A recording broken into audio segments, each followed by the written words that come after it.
नमस्कार मित्रमैत्रिणींनो, आपल्या आजच्या सुंदर कथेचं नाव आहे भक्तीची शक्ती. राधाबाई एका दवाखान्यात आया म्हणून काम करायच्या. वय साधारण 55-56 असावं. राधाबाईचा जन्म एका खेड्यातला. 8 भावंडातील राधा हे चौथं अपत्य. आधीची 3 आणि नंतरचं 1 भावंड जन्मताच किंवा लहान वयातच गेलेली. आई वडील दुसऱ्यांच्या शेतात राबून चरितार्थ चालवायचे.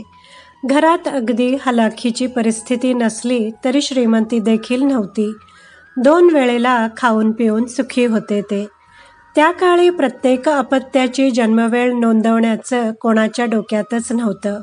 बाळंतपण घरातच सुईणीच्या हाताने होत असे.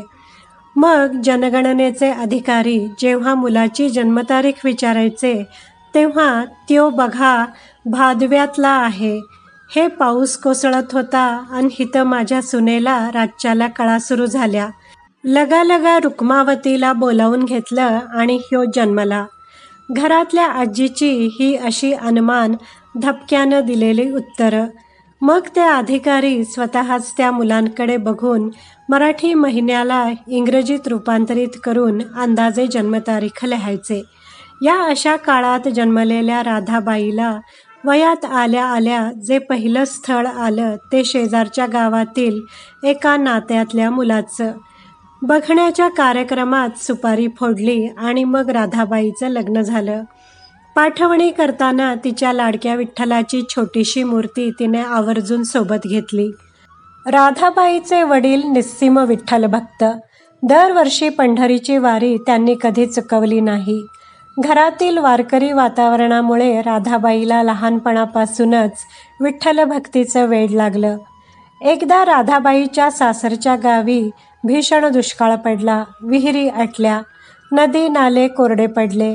खायचे प्यायचे वांधे झाल्यावर कुटुंबाने शहराचा रस्ता धरला. तसंही गावात स्वतःची म्हणावी अशी काही मालमत्ता नव्हती. शहरात आले आणि शहरातलेच होऊन राहिले. यथावकाश राधाबाईला 1 मुलगा आणि पाठोपाठ 1 मुलगी झाली. संसाराला हातभार म्हणून राधाबाई इतरांकडे घरकाम करू लागल्या. अशातच एका डॉक्टरबाईकडे काम करताना त्यांचं स्वच्छ आणि टापटीप काम पाहून त्या बाईंनी राधाबाईला त्यांच्या दवाखान्यात काम करणार का असं विचारलं. पगार देखील व्यवस्थित मिळणार म्हटल्यावर राधाबाई दवाखान्यात नोकरी करू लागल्या. घरी मुलांना सांभाळायला सासूबाई होत्याच. काम करताना त्यांच्या तोंडात सतत पांडुरंगाचं नाव असायचं. दरवर्षी वारीला जाण्यासाठी रजा मिळावी म्हणून त्याआधी काही दिवस रजा घ्यायच्या नाहीत, साठवून ठेवायच्या, पण वारी करायच्याच. काळ पुढे सरकत गेला. मुलीचं आणि मुलाचं लग्न झालं. राधाबाई विचार करायच्या, कोण कुठली मी, एका खेड्यात जन्म झालेली, पण आता दवाखान्यात नोकरी करते, शिकल्या सवरल्या लोकांसोबत राहते. पोरं पण चांगली शिकून लग्न होऊन मार्गी लागली. सगळी त्या पांडुरंगाची कृपा. विठ्ठलाच्या भक्तीने त्यांचे डोळे भरून यायचे. परंतु अचानक एकदा दवाखान्यात काम करताना त्या चक्कर येऊन पडल्या. डॉक्टरांनी त्यांच्यावर त्वरित उपचार सुरू केले. त्या शुद्धीवर आल्या, पण त्यांना अर्धांगवायूचा झटका झाल्याचं निदान झालं. त्यात त्यांचे दोन्ही पाय लुळे पडले. दुसऱ्याची मदत घ्यायची कधी सवय नसणाऱ्या त्यांचं सगळं जीवनच परावलंबी झालं. मुलाने त्यांच्यासाठी एका फळीला चाकं लावून ती फळी त्यांना दिली. त्यांच्या परिस्थितीत चाकाची खुर्ची घेणं ते शक्य नव्हतं. काही काळाने बरे वाटेल असे म्हणून त्यांनी दवाखान्यामधून काही महिन्यांची सुट्टी घेतली. पांडुरंगाला गाऱ्हाणं टाकलं, काय चुकलं र बाबा, तुझ्या भक्तीत कुठे चूक झाली म्हणून अशी शिक्षा दिलीस मला. त्यांचं सगळ्यात मोठं दुःख म्हणजे वारीला जाता येणार नव्हतं त्यांना. नियमितपणे मसाज चालू होता, परंतु प्रगती शून्य. विठ्ठलाचं नामस्मरण करत ती मूर्ती उशाशी घेऊन त्या शांतपणे पडून राहायच्या. परंतु वरून शांत वाटणाऱ्या राधाबाई मनात काही योजना आखत होत्या. मग एकदा त्यांनी ठरवलं पंढरपूरला जायचं आणि त्या पांडुरंगालाच जाब विचारायचा. पण जायचं कसं? मुलाला सुनेला सांगितलं असतं तर राधाबाईंना त्यांनी वेड्यात काढलं असतं. गप्प बस घरात, असं कसं जाणार आहेस पंढरपूरला? इथल्या इथे चालता येत नाही आहे तुला, खरडत जावं लागतं, नाहीतर छोट्या चाकाच्या फळीचा आधार घ्यावा लागतो.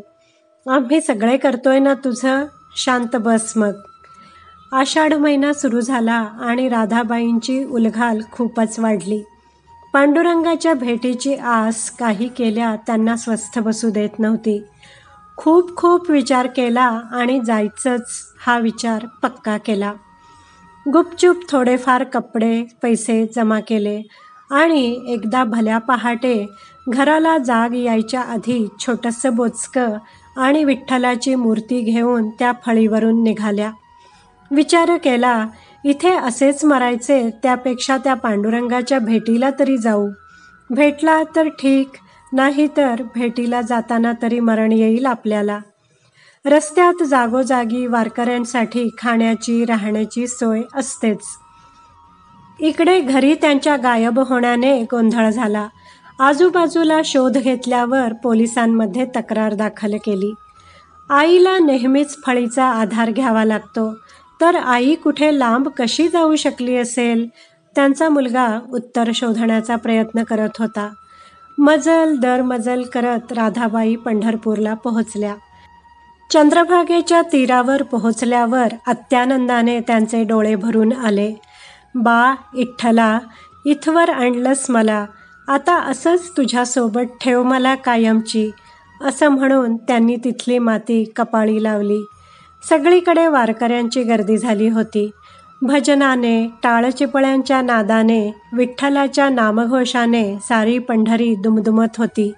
राधाबाई त्या सगळ्या भक्तिमय वातावरणात दंगून गेल्या होत्या. त्या भावावस्थेत त्यांनी कळसाला हात जोडले आणि फळी बाजूला करून खरडत खरडत चंद्रभागेची एक एक पायरी उतरायला सुरुवात केली. बा विठ्ठला, तुझ्या दारात आले आहे, भरून पावले मी. आता मला तू आपली म्हण, नाहीतर दूर लोट, पण मी काही अशी अपंग अवस्थेत पुन्हा माघारी जायची नाही. तुझ्या मनात असेल तसंच होईल.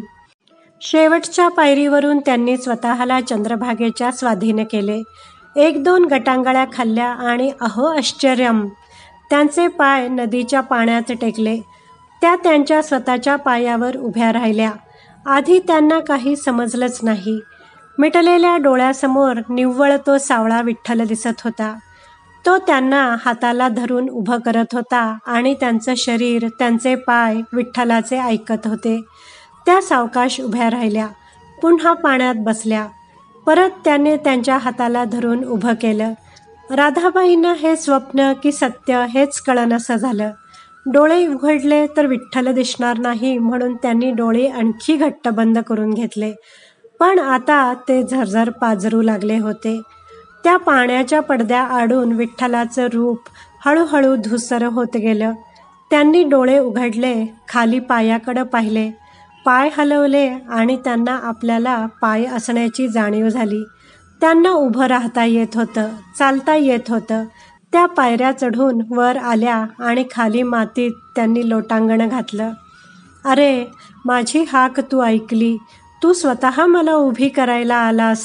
तुझे पांग कसे फेडू हे सांग. माझ्या पायाचं दान माझ्या पदरात टाकून तू निघून गेलास देखील. इतका कसा रे तू भक्ताच्या हाकेला धावतोस? आणि उठून त्या मंदिरात धावत सुटल्या. तिथल्या गर्दीला, पहारेकऱ्यांना त्यांनी हकीकत सांगितल्यावर त्यांनी विठ्ठल नामाचा जल्लोष केला. त्या जेव्हा त्यांच्या घरी परत आल्या तेव्हा त्यांच्यावर कोणी विश्वास ठेवायलाच तयार नव्हतं. डॉक्टर देखील अवाक झाले.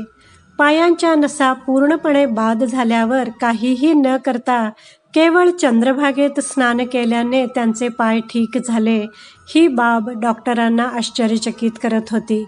पण त्यांच्यासमोर राधाबाईंच्या रूपाने हा ढळढळीत पुरावा होता. भक्तीची शक्ती. बा विठ्ठला, तुझ्या पायी वीट देखील भाग्यवंत आणि मी कायमच गरजवंत. तुझी कृपा अशीच राहू दे. मित्रमैत्रिणींनो, कशी वाटली तुम्हाला ही सत्यकथा? कथा आवडली असल्यास व्हिडिओला लाईक करा, शेअर करा, कमेंट करा. माझ्या चॅनलला सबस्क्राईब करा. व्हिडिओ पाहिल्याबद्दल धन्यवाद.